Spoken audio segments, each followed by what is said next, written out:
Yo, yo, yo. What up, Raider Nation? Welcome to another episode of the Raider Ragu Show. Man, it's Raiders hit rock bottom again, right? This is like four rock bottoms in one season. Anyway, before we get all into it, man, please like, share, comment, subscribe on YouTube, on TikTok, on Instagram, on X. We on all of that. Raider Ragu. Like, share, comment, subscribe. Excuse me. And don't forget our sponsor, shebangboutique.com. That's shebangboutique.com. SHEE bangboutique.com. Go over there and get your girl something unique and fly. Do that for your boy. Good looking.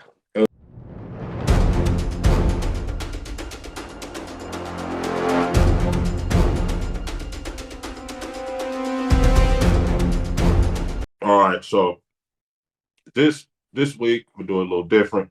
I'm gonna recap the game and preview the next game on the same episode, as well as get into a couple other things.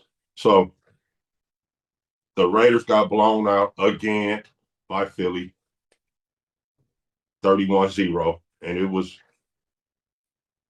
they had the goal line stand, so it could have been 38-0. Could have been 34-0 easy as well. But it was just non-competitive. If you saw the game, it was, I even stopped watching in the fourth quarter. I watched it later. I rewatched it. What went on with the backup quarterback in there, Tanner McKee, and all that goings on. But it was terrible, man. Kenny Pickett was, I don't want to say it's not him, but I see why he's bounced around from team to team. Genty had 9 carries for 35 yards. Every time they needed to pass, like on a third down or whatever, it was like they got sacked. He gave up another 4 sacks. So it doesn't matter about the mobility of Eugene versus Kenny Pickett. It's just when your O-line is bad, your O-line is bad.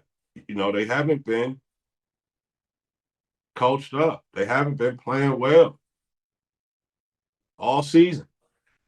The rookie got a little exposed, but I'm not mad at the rookie, though. He's playing against maybe the best defensive line in foot. They didn't have their guy, but, still, even without him, they're still fantastic up there. They just got Bradbury came back from retirement, so they replaced Carter with him. So they still got another guy. You know what I mean? That's somebody. That's a guy. He just was retired, came back. Also,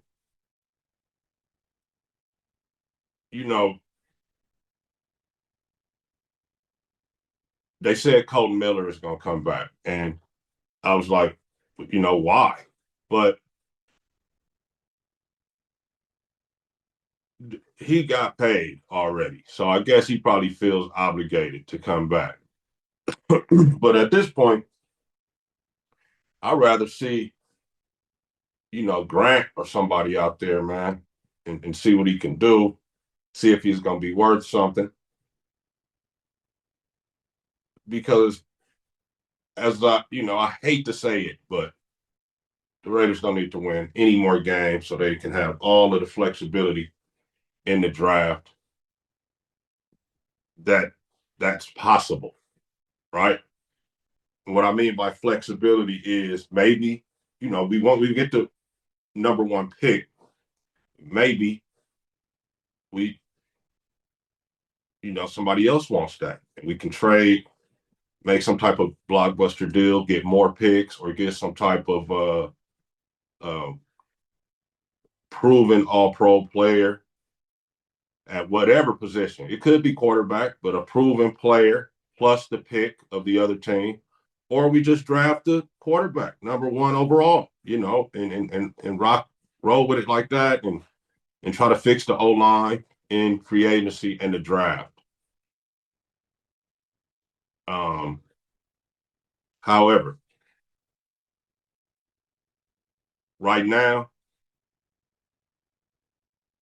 they don't need to win any more games, but we're gonna cover the game as if they need to win the game. So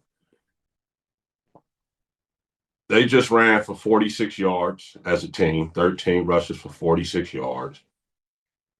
Kenny Pickett has 64 yards passing, like 110 yards or whatever, but total as a pro football team. Meanwhile, Jalen Hurts threw 12 or 15 for $175 and 3 touchdowns against our defense. So you can't sit up here and tell me the defense is playing well. You know, can't sit up here and say, oh, yeah, they're getting worn down. Nah, bro. That's, 12 or 15 for $175 and 3 touchdowns. Come on, man. 22 rushes for 78 for Saquon, and then Tank Bigsby, another 17 for 57. They ran for $183 on you guys. Jalen got a little 7 for 39. $183.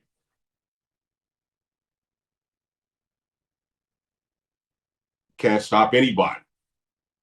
So can't sit up here talking about the defense. So there was no improvement of last year's team. If there's no improvement, should the coach be fired?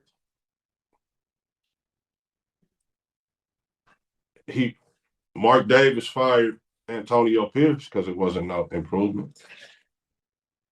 Right? He thought they was gonna win, right? And got him up out of here. Immediately. He won 4 games. These guys have won 2. And they won 2 games so far. They don't look good. The prospects, so they 2-12. So they got 3 more games. Texans is the next one, and then Giants and Chiefs.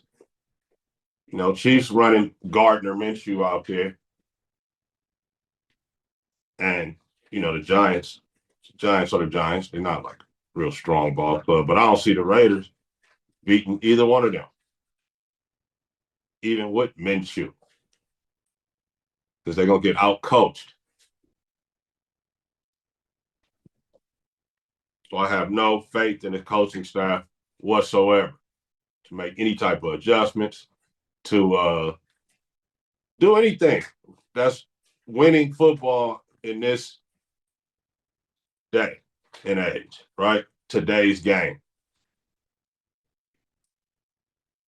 They they caught Pickett. They got Pickett saying that we need to change up our plays or whatever, and don't become too predictable. In other words, we was out there running some boo-boo plays. We got boo-boo team with a boo-boo scheme, right? We was out there running predictable ass plays, non-pro,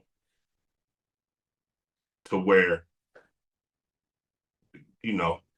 guys are running to the ball before the ball is even going where the ball is going. They know where the ball is going.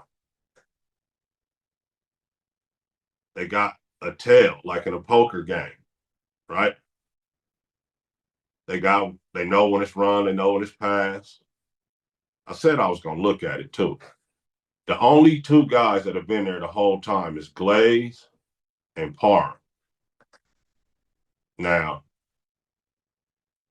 is Glaze tipping, run, pass, either way, right? Is he tipping Sometimes they know when it's run or pass just by the stance. Okay, they pros. But is he tipping which way, right? What type of run? Is he tipping, it's something, man. I wouldn't say harm. I wouldn't say it's Parham because Parham has been on the team for a few years, man. And Parham was on the team when Jacobs ran for like 1,600, right? He won the rushing title. Parham started, I believe, then. I don't think he's tip and run, but the only two guys that's on the line that's been here the whole time is those two guys, Parham and Glaze. We had different centers, we had different guards, and the other left tackle has been different. And maybe it wasn't getting tipped until uh, Stone Forsythe, the left tackle, got here. I don't know. I gotta look at it, man. Get on the all 22 and really break it down. But Kenny Pickett was saying it seems like the Eagles knew what they was doing. So the scheme is trash, man. The whole coaching, this staff is just not it, bro. Let me break some shit down for you. So Pete Carroll, when he was at USC, he was a he was amazing recruiter, right? Amazing. And then he was doing some good things defensively as a coach, a little bit of pro scheme down there. Uh, but mostly it was players, right? He was getting the best players in the country coming to USC at the time, right? Before NIL was legal, Pete was doing his thing back in 2001 to 2009. They won two natties. They should have won three, um, possibly even four. They were that good. Um, but it was mostly because he had guys like Reggie Bush, Lindell White, Matt Leinart, Carson Palmer, um,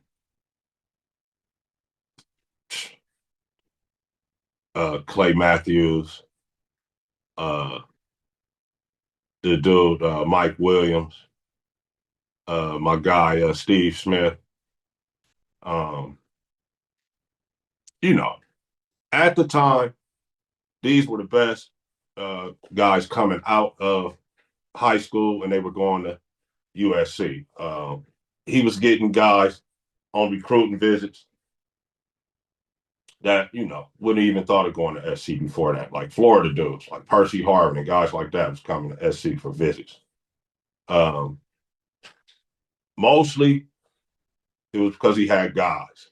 When he started to slow down with getting all the guys, then that's when they weren't winning anymore. When they tried to come with Booty and this guy at the quarterback and all that, they fell a little short. They lost to UCLA that year.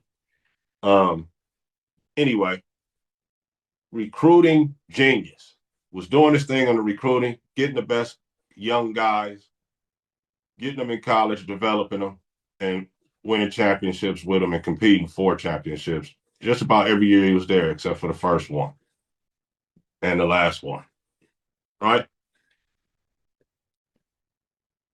So then he goes to the league, right? He gets to the league 2010 through 23. Well, he's still in the league right now, but at the Seahawks, he's 2010 through 23, right? After the 13th season, he won the Super Bowl. So 3 years after he got there, he won the Super Bowl. I'm stating to you guys that was the recruiting advantage that he had from college, right? Only 3 years removed from knowing the entire country, high schoolers, right? He knew if he had been at USC 9 seasons, then he knew, you know, just about everybody in college because they recruited everybody. So he knew all of the good players, right? Had profiles on them, all of the good players from since he had been there, right? So the entire class of college players right then. So freshman through redshirt senior, he had profiles on them, most likely, if they were good players. And only the good players go to the league, right? So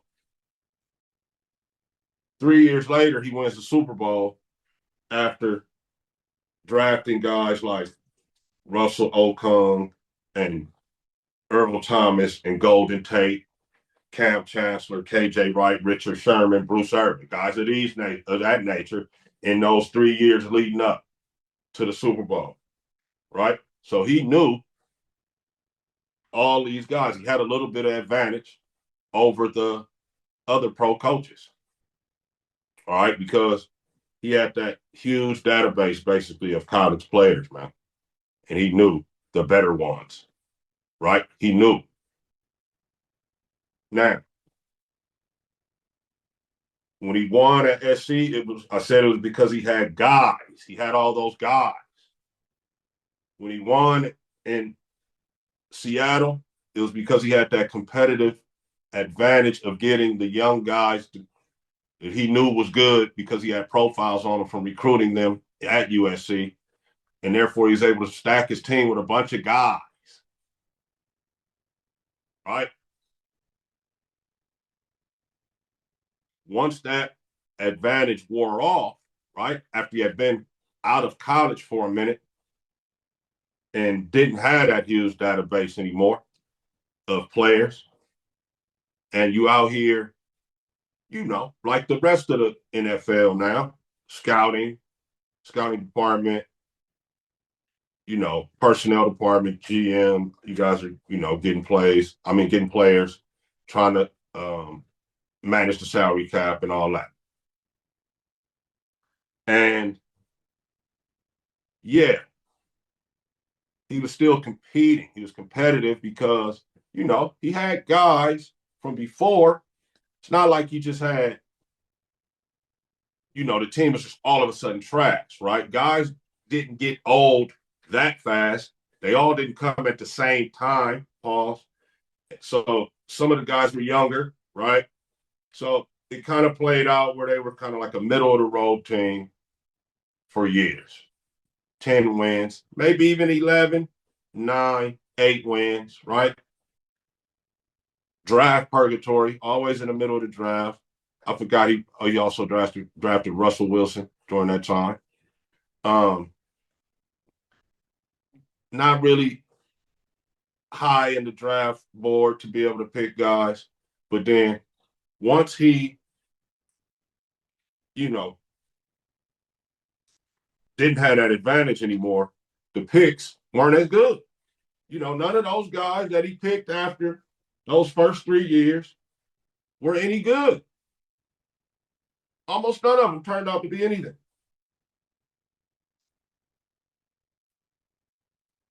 He drafted Bobby Wagner.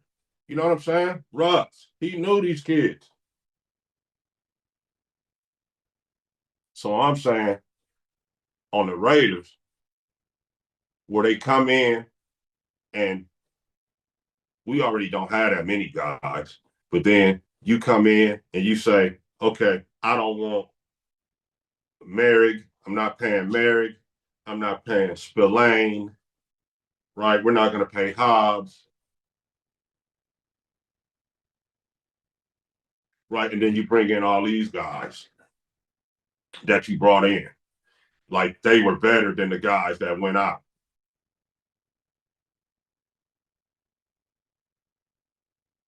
right? The thing with Christian Wilkins, that was unfortunate. I see, why you guys reacted the way you did. But you can't tell me, even Diablo, man, you can't tell me that Diablo, Spill, and Hobbs wouldn't be helping out right now, man. And Trayvon Merrick wouldn't be helping out right now. And, money be damned.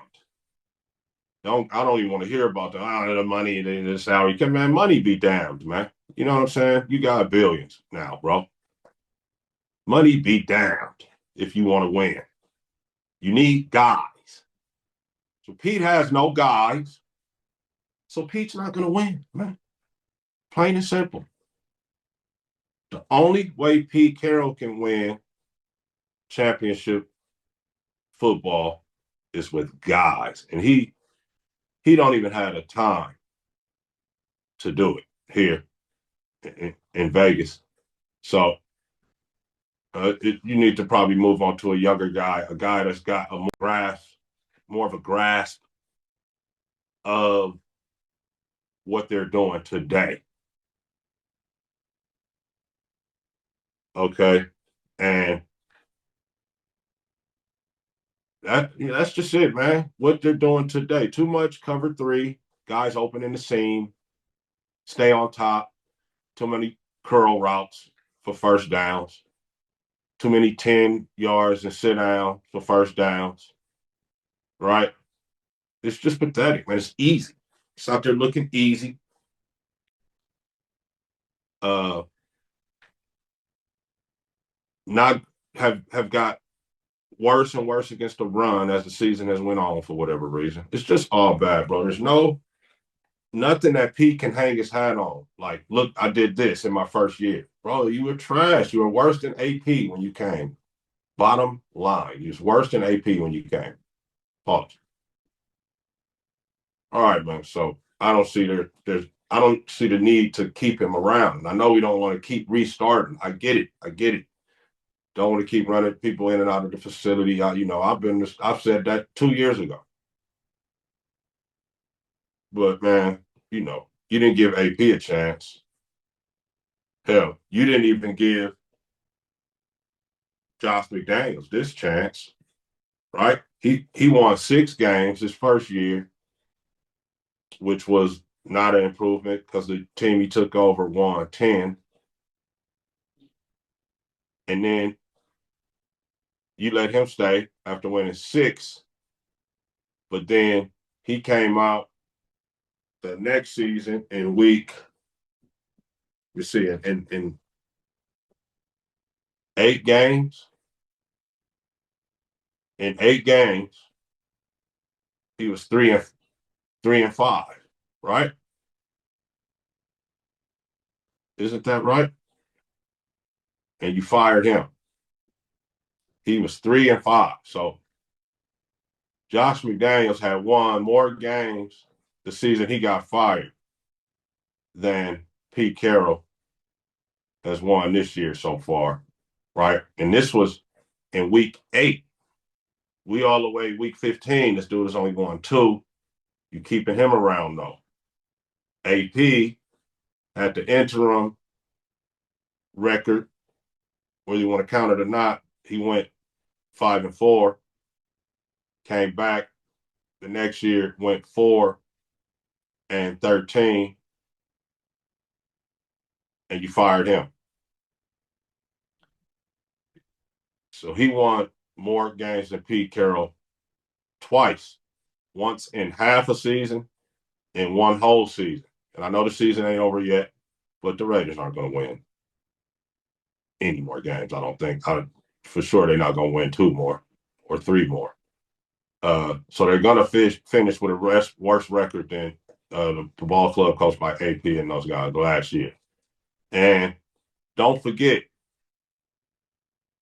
you went with a high level top name, so you thought, offensive coordinator, right? You fired the GM, got another GM in there, right? You let Pete hire his sons, and pretty much whoever he wanted on the staff, right? He would say it's a mix of guys that's been with me before, new guys, and guys that's been here already. That was his staff, is what he said. I remember that. So you pretty much let Pete run his show like he wanted. With AP, he couldn't get Josh Jacobs, first of all. Second of all, there was no way to get Jaden Daniels. I don't blame the organization for that. There was no way to get Jaden Daniels. But that's who he wanted, that quarterback. He wanted that guy as quarterback. He wanted uh, Cliff Kingsbury as the OC. He didn't get any of that he wanted. And he barely got deals for his guys. So it was tough to get guys to come sign up with them, coaches. He just gave him an overall hard time, pause, and he still won more games than Pete Carroll. But everybody has all the excuses for Pete and think we should stick it out with Pete because he won a Super Bowl, over a decade ago when he had guys.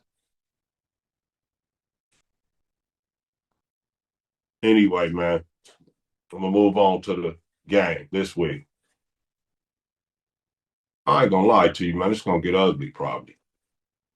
Sack record in jeopardy again. Sack record alert. Sack record alert. These guys play fast. And I feel sorry for the Gentile now. Yeah, I don't see any way that the Raiders are going to beat these guys. Offensively, Stroud's there. They got Woody Marks. They have all the guys there, man. Nico, the Rooks, Higgins, and Noel. Those are Darian Porter's homies. So you get to see his homies this week. They probably hang out or whatever, and then do some things in Houston. Shout out to the guys, the Iowa State kids in the league. Good for y'all. But yeah, man, I see it getting ugly. Daniil Hunter coming off that blade is, ooh, baby. That's all I can say.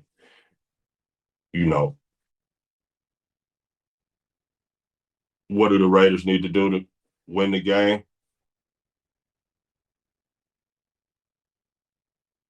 Man, they don't have, they haven't shown any type of ability to compete in games, let alone win. So, man, I don't know what to tell y'all, Raider Nation. It don't look good. I know they can't turn the ball over. Try to run the football. Don't turn it over and run the football. Try your damnedest to run the football at these guys. The pass isn't going to work. We don't have the O-line to block these guys, and they're out there moving too fast. You're just looking to be sacked and throw picks. So this one's probably going to get ugly. It doesn't look good. And it's not even going to be much of a preview, really. I talked more about the game before the Eagles game, and I talked more about Pete Carroll. But, man, this one, it's not really much I can say. The defense is too good. They're going to be moving too fast. The Raiders' offense is probably the worst in the entire league, and it's going to get ugly. They just lost 31-0. It's going to be something similar. And I usually don't even predict them to lose. Maybe they'll shock the world because I'm predicting to lose. I got them, 27-0 to these guys. And No, I ain't gonna hold you, man. Ready to Ragu. Just win, baby.